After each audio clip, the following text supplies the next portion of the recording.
شانئك هو الأبتر. وقال النبي صلى الله عليه وسلم لا يضر الله صوركم ولكن ينظر قلوبكم وأعمالكم. بارك الله لنا ولكم في القرآن العظيم. إن الله وملائكته يصلون على النبي يا أيها الذين آمنوا صلوا عليه وسلموا تسليما.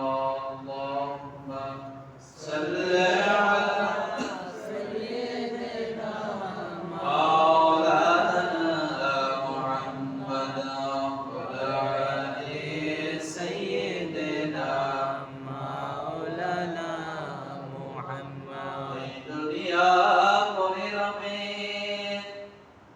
আমরা একদিন থাকব না, সবাই আমাদেরকে ভুলে যাবে। রাসূল আপনি বললেন না আল্লাহুম্মা সাল্লি আলা سيدنا مولانا محمد وعلى آل سيدنا مولانا محمد محمد.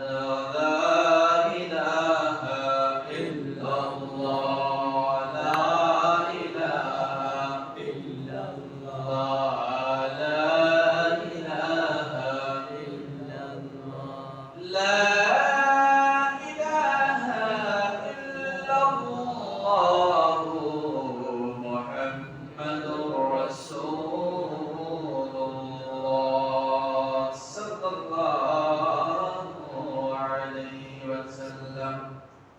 الحمد لله. মহান আল্লাহ জল শানের দরবারে অসংখ্য শুকর যে আল্লাহ সুবহানাহু ওয়া তাআলা আমাদেরকে আজ পবিত্র জিল হজ মাসের প্রথম জুমায় আল্লাহ তাআলার ঘর মসজিদে হাজির করলেন। প্রাণ খুলে শুকরিয়া আদায় করি, বলি আলহামদুলিল্লাহ। الحمد لله আল্লাহ সুবহানাহু ওয়া তাআলার দরবারে আমরা আরো অসংখ্য শুকর আদায় করি যে আল্লাহ সুবহানাহু ওয়া তাআলা আমাদেরকে আখিরি নবী সাইয়্যিদুল আম্বিয়া মুরসালিন শাফিউল মুজনিবিন ইমামুল মুরসালিন রাহমাতুল লিল আলামিন মুহাম্মদুর রাসূলুল্লাহ সাল্লাল্লাহু আলাইহি ওয়াসাল্লামের প্রিয় উম্মত হিসেবে কবুল করেছেন। শুকরিয়া আদায় করি, বলি আলহামদুলিল্লাহ। الحمد لله আল্লাহ রাব্বুল আলামিনের কাছে আল্লাহ তাআলা এই পৃথিবীর জমিনে তার বান্দাকে দুনিয়ার জমিনে পাঠিয়ে আল্লাহ তাআলা চান না যে তার বান্দা জাহান্নামে চলে যায়। আল্লাহ তাআলা চান তার বান্দা তার হুকুমগুলো আদায় করে তারা যেন জান্নাতে যেতে পারে। আল্লাহ তাআলা এই জন্য এই বান্দার জান্নাতে যাওয়ার অনেকগুলো সহজ সুযোগ রাস্তা আল্লাহ তাআলা দিয়েছেন, বলি সুবহানাল্লাহ। আল্লাহ রাব্বুল আলামিন পবিত্র কুরআনুল কারীমায় সূরাতুল ফজরের মধ্যে আল্লাহ ইরশাদ করে দিয়েছেন ওয়ালায়াত 2 নম্বর আয়াত সূরাতুল ফজরের 2 নম্বর আয়াত আল্লাহ বলেন ওয়ালায়াতিন আশ। আল্লাহ রাব্বুল আলামিন বলেন 10 রাতের কসম শপথ করলেন আল্লাহ যে 10 রাত, ওই 10 রাত তারা তাফসীর কারণ বলেন পবিত্র জিলহজ মাসের প্রথম থেকে 10 রাত, বলেন সুবহানাল্লাহ। এই 10টা রাতের আল্লাহ সুবহানাহু ওয়া তাআলা কসম খাওয়ার লক্ষ্য উদ্দেশ্য হলো আমার প্রিয় বান্দারা যেন এই 10টা রাতকে ভুলে না যায়, বলেন সুবহানাল্লাহ। এই 10 রাতের আল্লাহ তাআলা বর্তমান বুঝিয়ে থেকে এই 10টা রাতের আল্লাহ তাআলা শপথ করেছেন, বলেন সুবহান। প্রিয় নবী জনাবে মুহাম্মদ রাসূলুল্লাহ সাল্লাল্লাহু আলাইহি ওয়াসাল্লাম হাদিসে পাকের মধ্যে ঘোষণা করে দিলেন, পবিত্র জিলহজ মাসের 1 তারিখ থেকে 10 দিন, এই দিনের গুলোর এমন মর্যাদা রয়েছে, প্রতিদিন যে আল্লাহর বান্দা ইবাদত করলে আল্লাহ তাআলা ওই বান্দার আমলনামায় এই এক এক দিনের জন্য আল্লাহ তাআলা ওই যে শবে কদর রাত আমরা অপেক্ষা করি, সেই রাতের দিনের যে মর্যাদা, সেই মর্যাদা আল্লাহ তাআলা দিয়ে দেন, বলেন সুবহান। এই রাতের এই পেয়ে গেলাম আমরা জিলহজ মাসে এত বড় মর্তবা পেয়েও কিছু সংখ্যক মানুষ এই জিলহজ মাসের মর্তবা বুঝে না, তারা মূল্য না বুঝে এই তারা কি করে, এই অবহেলায় 10 দিন কোথা দিয়ে চলে যায় 13 বার। এবং এমন দেখা যায় জিলহজ মাসে আসলে আল্লাহর কিছু মুমিন প্রিয় বান্দা আল্লাহর হুকুমে হজে চলে যায়। জিলহজ মাসে বড় আমল রয়েছে, হজের একটা আমল। আল্লাহ তাআলা আরবি মাসকে 12 মাসের মধ্যে সবচেয়ে শ্রেষ্ঠ মাস রমজান মাস হলো মুমিনের ইবাদতের মৌসুম। এর পরের যে ইবাদতের বড় ফজিলত পূর্ণ মাসের মধ্যে এই জিলহজ মাসকে আল্লাহ তাআলা দিয়েছেন, বলেন সুবহানাল্লাহ। এই জিলহজ মাস রমজান মাসের ইবাদত মুমিনেরা করে, আর জিলহজ মাসের ইবাদতের জন্য মুমিন আরবি মাসের দিনগুলো বলতে থাকে, বলে সুবহানাল্লাহ। এই জন্য মুমিনগণ যাদের সামর্থ্য দিয়েছে আল্লাহ রাব্বুল আলামিন কোরআনুল কারীমের মধ্যে ঘোষণা করে দিলেন যে যাদের সামর্থ্য রয়েছে, ওয়ালিল্লাহি আলান নাসি হিজ্জুল বাইতি মান ইসতাতা ইলাস সাবিল। আল্লাহ তাআলা বলেন, যার পবিত্র খানায় কাবা ঘরে যাতায়াতের খরচ রয়েছে, বহন করতে পারে, পরিবারের খরচ বাদে দিয়া আল্লাহ সামর্থ্য দিলেন, ওই শ্রেণীর লোক যেন হজ করতে যায়, বলেন সুবহানাল্লাহ। তারা চলে যায়, তাকে সারা দিয়ে আল্লাহ অনেক মুমিনেরা বেঁচে চলে গিয়েছেন হজে।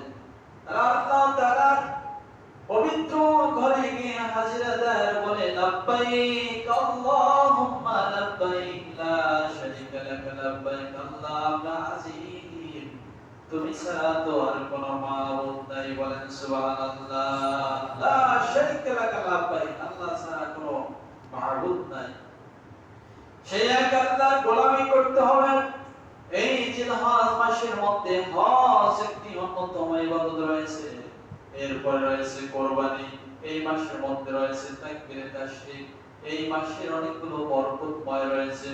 মুমিন ভাইরা আমার, সম্মানিত মুসলিম ইকরাম, আমরা যেন ভুলে না যাই, এই জন্য প্রতিটি মুমিনেরা অনেক সময় অনেক মুমিনের ডায়েরি দেখা যায় জিলহজ মাসের যখন 1 তারিখ আসে পাওয়া যায় আশরাফ আলী থানভী রাহমাতুল্লাহ আলাইহি তাদের ইতিহাসে পাওয়া যায়, এরকম বড় বড় যারা আল্লাহর প্রিয় বান্দা ছিলেন, তারা দেখা গেছে জিলহজ মাসের 1 তারিখ আসতে তারা ঘরের মধ্যে একটা লিখে রাখতেন, আজকে 1 তারিখ শুরু, বলেন সুবহানাল্লাহ। 1 তারিখ শুরু, ঘরের ফ্যামিলি, ছেলে মেয়ে, স্ত্রী, পুত্র, পরিজন সকলকে এই মাসের আমলের জন্য উৎসাহ করে দিতেন যে খবরদার আজকে কিন্তু জিলহজ মাসের 1 তারিখ, ভুলে যেও না। এই জিলহজ মাসের নবীজি অনেক আমল বেশি বেশি করতেন। দয়ার নবী জিলহজ মাসে রোজা রাখতেন 1 থেকে 10 তারিখে 9 দিন নবীজি রোজা রাখলেন। এই মাসের 10 তারিখে নবীজি বিশেষ বিশেষ আমল করতেন। আমরাও যেন নবীজির উম্মত অনুসারী হিসেবে আমরা যে আমল করতে পারি। আল্লাহর ওলিগণ, আল্লাহর প্রিয় বান্দাগণ ঘরের মধ্যে এই দাওয়াত দিয়েছেন। আমাদের মধ্যে দেখা যায় এই 10 দিন কোথায় থেকে কোথায় চলে যায়, একটা মানুষ আমরা ঠিকমতো এই 10 দিনের আমল করি না। হযরত আবু হুরায়রা হযরত ওমর রাদিয়াল্লাহু তাআলা আনহু থেকে হাদিসটি বর্ণনা করেছেন যে তারা যখন নবীজির সাহাবা আজমাইনের মধ্যে তারা ছিলেন শ্রেষ্ঠতম, এই 10 তারিখ যখন জিলহজ মাস শুরু হতে তারা 1 তারিখ থেকে 10 জিলহজ পর্যন্ত বাড়িতে বসে, রাস্তায় বসে, এমনকি বাজারের মধ্যে গিয়ে আল্লাহ তাআলার এই জিকির তাসবিহ তারা তাকবীর তাশরিক দিতেন। বলেন সুবহানাল্লাহ। বলন্ত ভাবে ব্যাখ্যাকারক বা হাদিসের পরিভাষায় ব্যাখ্যা হয়েছে যে 9 জিলহজ থেকে 13 জিলহজ আসর পর্যন্ত 5 দিন প্রতিওয়াক্ত নামাজের পরে তাকবীর তাশরিক প্রতি পুরুষ মহিলা বালেগ সকলের উপরে একবার পড়া ওয়াজিব। এটা হচ্ছে ওয়াজিব। কিন্তু 1 তারিখ থেকে 10 জিলহজ পর্যন্ত একের অধিক হাঁটতে, চলতে, রাস্তা ঘাটে, বাজারে এগুলো পড়া মুস্তাহাব আমল। তো মুস্তাহাব হলে কি হবে? অনেক ফজিলত। আল্লাহ তাআলা এই আমাদের এই 10 দিন এই তাকবীর তাশরিক বেশি বেশি করে আমল করার তৌফিক দান করুন। বলি আমিন। এই তাকবীর তাশরিক করতে হবে। সকলে আমরা মুখস্থ আছে, তবু আমরা যেন আবার একটু পড়ে নেই। বলি সকলে আল্লাহ তাআলার সন্তুষ্টির লক্ষ্যে পড়ে নেই। আল্লাহু আকবার, আল্লাহু আকবার, লা ইলাহা ইল্লাল্লাহ, আল্লাহু আকবার, আল্লাহু আকবার, ওয়ালিল্লাহিল হামদ। আবার বলি আমরা আল্লাহু আকবার, আল্লাহু আকবার, লা ইলাহা ইল্লাল্লাহ, আল্লাহু আকবার, আল্লাহু আকবার, ওয়ালিল্লাহিল হামদ। অর্থের দিকে সকলেই খেয়াল করো। আল্লাহ তুমি বড়, তুমি বড়। ও আল্লাহ তুমি ব্যতীত আর কোনো মাবুদ নাই।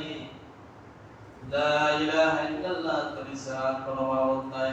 আল্লাহ তুমি বড়, তুমি বড়। সকল প্রশংসা তোমার। বলেন সুবহানাল্লাহ। এই জিলহজ মাসের বিশেষ আমলের মধ্যে এটাও একটা আমল, ওয়াজিব আমল। এটা যেন ছুটে না যায়। এই তাকবীর তাশরিকতে ছুটে যাবে, ইচ্ছা করে যদি কেউ ছেড়ে দেয়, সে ওয়াজিব তরফ করার গুনাহগার হতে হবে। সবাই বলি নাউজুবিল্লাহ। এজন্য 9 জিলহজ, বিশেষত 9 জিলহজ ফজর থেকে এটা আসছে আগামী, আজকে জিলহজ মাসের 2 তারিখ। কয় তারিখ? 2 তারিখ। আগামী শুক্রবার হবে 9 জিলহজ। 10 জিলহজ কুরবানির শনিবার। বলি আলহামদুলিল্লাহ। আলহামদুলিল্লাহ। এই 9 জিলহজ ফজর থেকে 13 জিলহজ আসর পর্যন্ত, অর্থাৎ শুক্র, শনি, রবি, সোম এবং মঙ্গলবার আসর পর্যন্ত প্রতি ওয়াক্ত ফরজ নামাজের পরে একবার তাকবীর তাশরিক করা ওয়াজিব।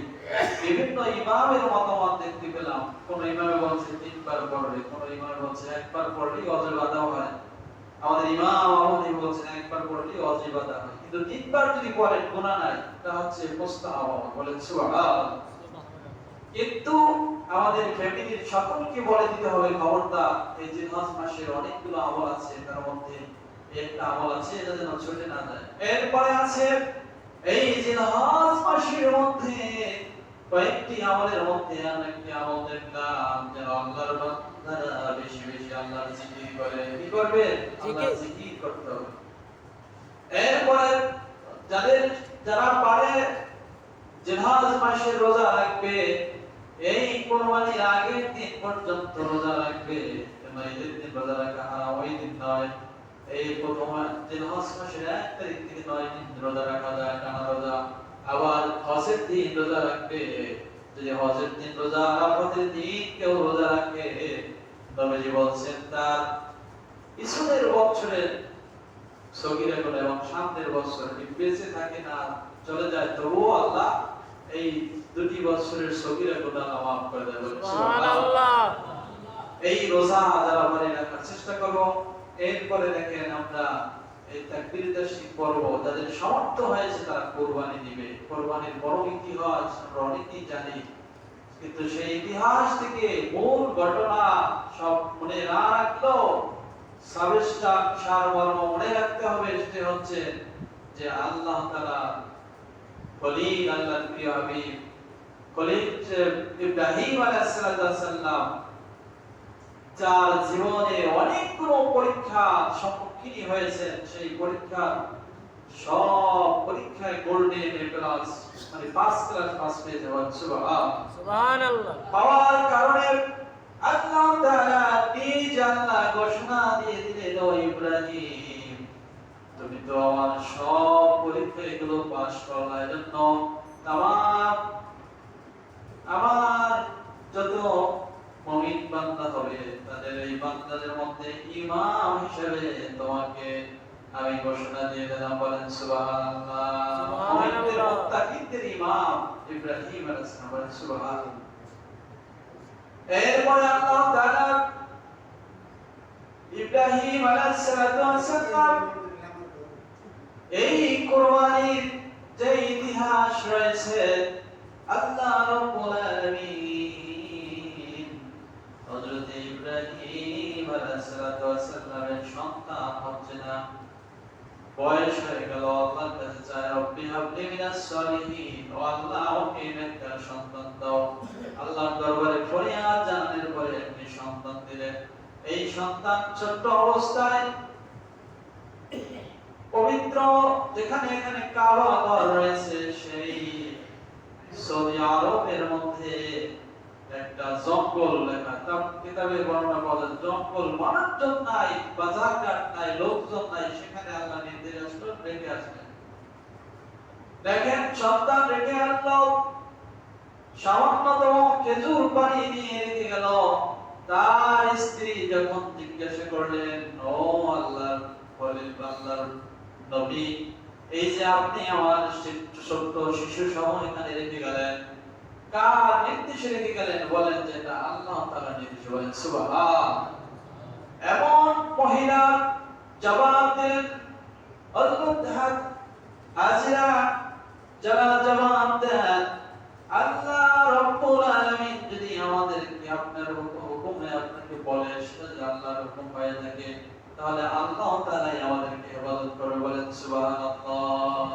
কেমন তার ইমানি মজবুত পরীক্ষা বলেন সুবহান এই যুগের মহিলা কিরকম আছে যে অল্প খেজুরের পানি দিয়া জঙ্গলের মধ্যে রাখবে আল্লাহর হুকুম করে কি আল্লাহর হুকুম তারা এরকম পরোয়া করতে না তার কি চিন্তা এরপরে দেখেন আল্লাহ তাআলা ওই শিশুটাকে সেখানে রাখার পরে আল্লাহ তাআলা ইয়া দিলেন বাদশাকে আল্লাহ জানাই দিলেন যে সেখানে যাও যে ইয়ামের বাদশা তার সেনা সমর্থক পাঠাইয়া সেখানে শহর করে ফেলেন সেনারা এসে পরিষ্কার করে জঙ্গলগুলো পরিষ্কার করে বাজার বানিয়ে দিলেন বলেন সুবহান জঙ্গলের বাসা হয়ে গেল ছোট্ট শিশু পানি নাই পানির জন্য যখন প্রয়োজন বিবি হাজেরা তার শিশুকে যখন কোলে রেখে দুই পাহাড়ের মাঝে রেখে পাহাড় দৌড়াদৌড়ি করতেছে পানি পায় না দেখে পানির অবস্থা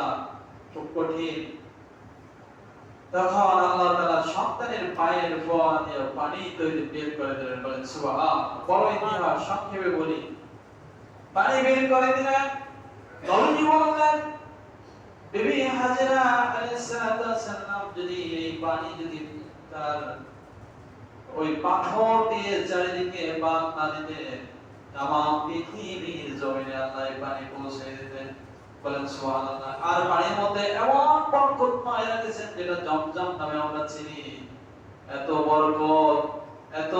বরকত রেখেছেন এই একটা মানুষ যখন ঈমান নিয়ে আল্লাহ তাআলার সন্দেশ এই পানি পান করে তার শরীর থেকে অসংখ্য রোগ এই পানিতে মুক্তি করে দেয় বলেন সুবহানাল্লাহ তাই ইব্রাহিম আলাইহিস সালামের পরিবারটাই হচ্ছে একটা বরকতময় পরিবার ফ্যামিলি বলেন সুবহান তিনি দোয়া করলেন যেই দোয়াগুলো করলেন আল্লাহ তাআলা মঞ্জুর করে নিলেন আল্লাহ তাআলার খলিল ইব্রাহিম দোয়া করছিলেন আল্লাহ আপনার হুকুমে আমার এই শিশু সন্তান চর স্ত্রীকে রেখে গেলাম আল্লাহ এখানে তো কোনো লোকজন নাই মানুষজন জনশীর্ণ কোনো জঙ্গলের মধ্যে খাবার দাবার ভালো ব্যবস্থা নাই আল্লাহ আপনি সমস্ত খাবার দাবার ব্যবস্থা করে দিয়ে আবার এখানে লোকজনের বসতি বানাই দিয়ে দেখা গেল তো মঞ্জুর হয়ে গেল বলেন সুবহান মুমিনদেরকে আল্লাহ পরীক্ষা করে, যদি পরীক্ষায় ধৈর্য ধরে পাস করতে পারে পুরস্কার আল্লাহ দিয়ে দেয়। বলেন সুবহান। আল্লাহ রাব্বুল আলামিন বলেন, যারা মুমিন হবে, মুত্তাকি হয়, ঈমানের উপর ইস্তেকামত থাকে, আল্লাহ তাদের উপরে সাহায্য করে, ফেরেশতা দিয়ে দেন। ফেরেশতারা তাদেরকে এসে সাহায্য করে, আর আল্লাহ তাদেরকে জান্নাতের সুসংবাদ শোনায় দেন। বলেন সুবহানাল্লাহ। এই কুরবানি আসছে, মুমিনদের পরীক্ষা শুরু হবে। মুমিনেরা যেন যত টাকা সমর্থন হয় কুরবানি দেওয়ার, যদি বলে এটা আমার জীবনের অপচয়, তাহলে কুরবানি হবে, গুনাহ হবে। একটা লোক বাংলাদেশে দাঁড়িয়েছিল, হজ করতে গেছে, মানুষে ওই হজে একটা অপচয় করে, সবাই বলে নাউজুবিল্লাহ।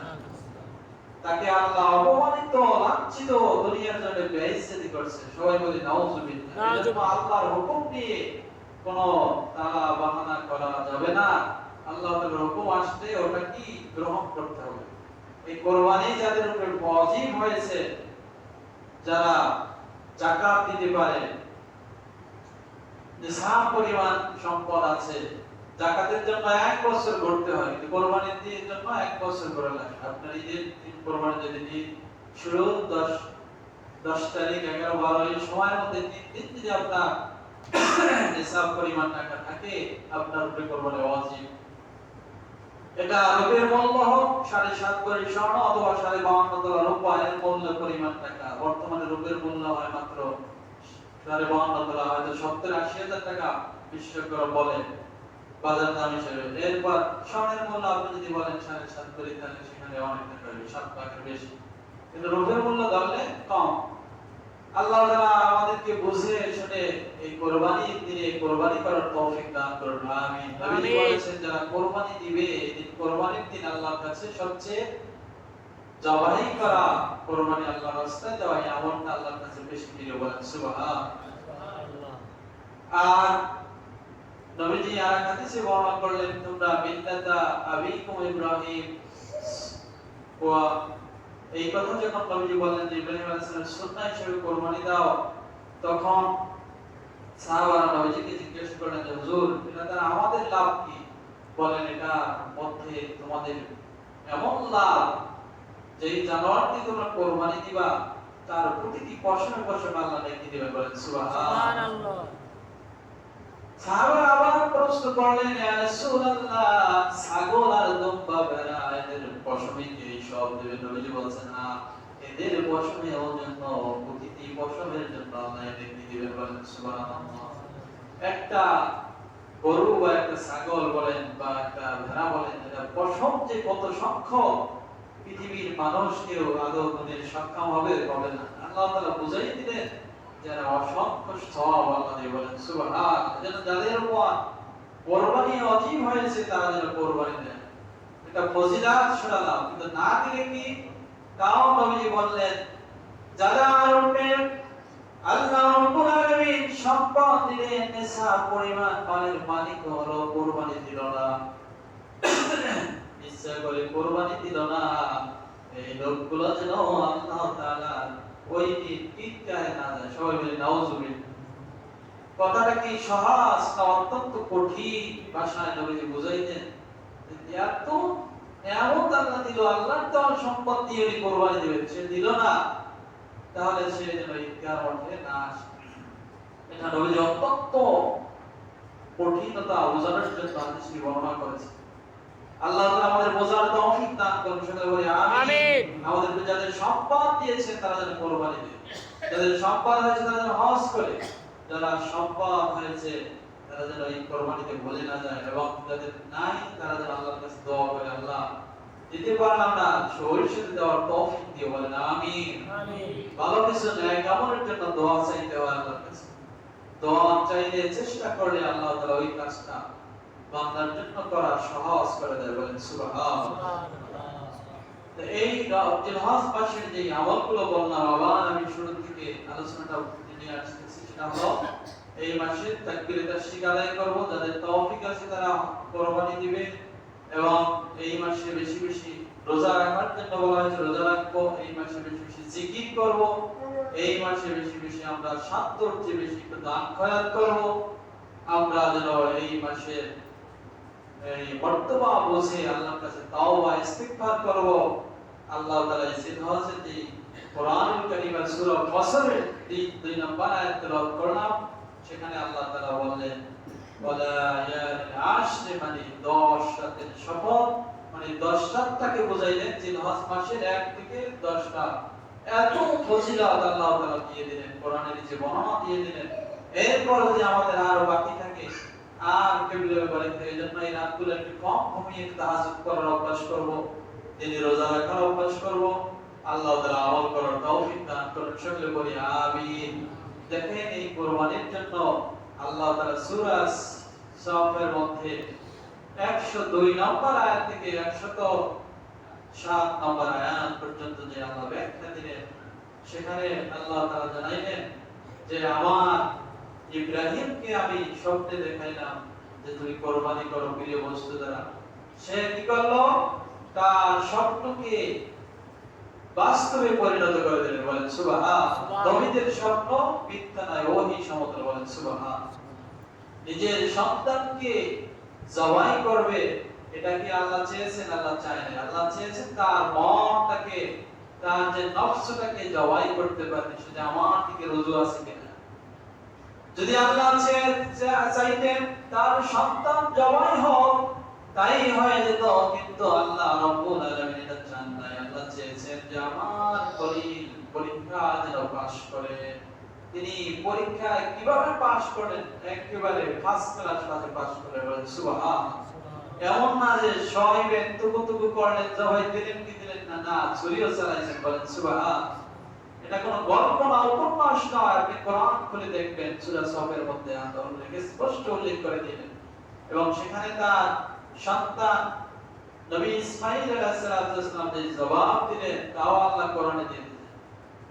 সে জবাব দিলেন সাতাজিদুনি ইনশাআল্লাহু মিনাস সাবিরিন, যে আব্বা আপনাকে যে আল্লাহ তাআলা নির্দেশ দিলেন, হুকুম করলেন, সেখানে আমাকে ধৈর্যশীলের অন্তর্ভুক্ত পাবেন, বলেন সুবহান।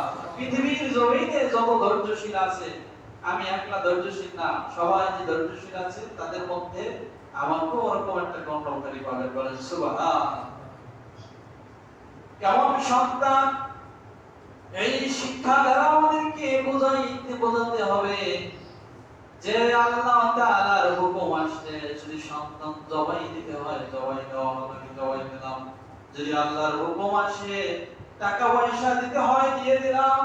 যদি আল্লাহর যেখানে হুকুম আসে নিজের জান দেওয়া লাগে, জান দিয়ে দিলাম। যদি আল্লাহর হুকুম আসে ঈমান বাঁচানোর জন্য, তাহলে আমাদের টাকা পয়সা সম্পদ এগুলো দিতে হবে। আর যদি মনে করলাম যে টাকা আমার, জান আমার, তাহলে তো এই পরীক্ষায় ফেল করে বলো। ইব্রাহিম আলাইহিস সালাম যদি বলতো সন্তান দিয়েছে না আমাকে আল্লাহ, লালন পালন করলাম আমি, আর সেই সন্তান জবাই দেবো আপনার আল্লাহর রাস্তায়, তাহলে হয়তো পরীক্ষা। বলছেন না আল্লাহ তুমি দিলা সন্তান, তোমার রাস্তায় হুকুম আসছে, দিলাম জবাব, বলেন সুবহান। আল্লাহ তাআলা আবার এই পরীক্ষায় পাস করার পরে আল্লাহ তাআলা খুশি হইয়া জান্নাতি একটা জানোয়ার পাঠাইয়া, দম্বর পাঠাইয়া দিলেন। বলেন আল্লাহ তাআলা ফেরেশতা ওই দিন যখন তার সন্তানকে ইব্রাহিম আলাইহিস সালাম তার সন্তান ইসমাঈলকে কুরবানি দিবে, জবাই করতেছে, ফেরেশতারা সবাই অবাক আপ্লুত হয়ে সমস্যায় অনেকগুলো ফেরেশতা আওয়াজ করে বললেন আল্লাহু আকবার, বলেন সুবহানাল্লাহ। জিবরাইল আলাইহিস সালাম আল্লাহর নির্দেশে আসছেন, সে আল্লাহু আকবার ধ্বনি দিতে আসছেন, বলেন সুবহান। ইব্রাহিম আলাইহিস সালাম জবাই দেয়, আল্লাহু আকবার। এরপরে জবাই দেওয়ার পরে দেখলেন যে না, সন্তান জবাই করো না, জবাই করো একটা দুম্বা। আবার বলেন আল্লাহু আকবার, আল্লাহু আকবার। তার সন্তানও বললেন আল্লাহু আকবার, আল্লাহু আকবার। সমস্ত প্রশংসা আল্লাহ। জবাই দিতেছিলাম সন্তান, হয়ে গেল পশু, অন্য পশু, এটাও আল্লাহর প্রশংসা, বলেন সুবহান। তাহলে এই যে তাকবীর তাশরিক আমরা ওই থেকে পেলাম। ফেরেশতারা বলল, ইব্রাহিম আলাইহিস সালাম বলল, ইসমাঈল আলাইহিস সালাম সেও তো নবী, সেও বলল। তিনজন নবী, একজন নবী, দুইজন নবী রাসূল, আর একজন হলো ফেরেশতা, আর অসংখ্য ফেরেশতার তাসবিহ হলো এই তাকবীর তাশরিক, বলেন সুবহানাল্লাহ। এজন্য আল্লাহর কাছে পছন্দ হয়েছে বিদায় দুনিয়ার জমিনে যত আল্লাহর বান্দা আসবে এই তাকবীর তাশরিক যেন তারাও পড়ে। এজন্য আমরা পড়ব তো সবাই বলি ইনশাআল্লাহ। আজকে থেকে আজকে 2 তারিখ থেকে এখন রাতে চলতে রাস্তাঘাটে পড়বেন, আপনার দেখা দেখি যে একজন পড়তে পারে, এরপরে বাড়িতে বলে যাবেন সবাই যেন পড়ে, মা বোনেরা পড়ে। বিশেষ করে যেন 9 জিলহজ আগামী শুক্রবার থেকে মঙ্গলবার পর্যন্ত 5 দিন, 9 জিলহজ থেকে 13 জিলহজ আসর পর্যন্ত প্রতি ফরজ নামাজের পরে যেন একবার পড়া ওয়াজিব, এটা যেন কেউ যেন মিস না করে। আল্লাহ তাআলা আমল করার তৌফিক দান করুন, আমিন। ভাইরা আমার, এই জিলহজ মাসের যে ফজিলত আমরা শুনলাম, আমাকে আপনাকে সকলকে আমল করার তৌফিক দান করুন, আমিন। এরপরে যেন আমরা এই এর আলোচনা শুনে গেলাম, একটা আমল করব না, এরকম যেন না হয়। সকলে একটু তাকবীর তাশরিক আরেকবার মুখস্থ করে নিন, সবাই বলি আল্লাহু আকবার, আল্লাহু আকবার, লা ইলাহা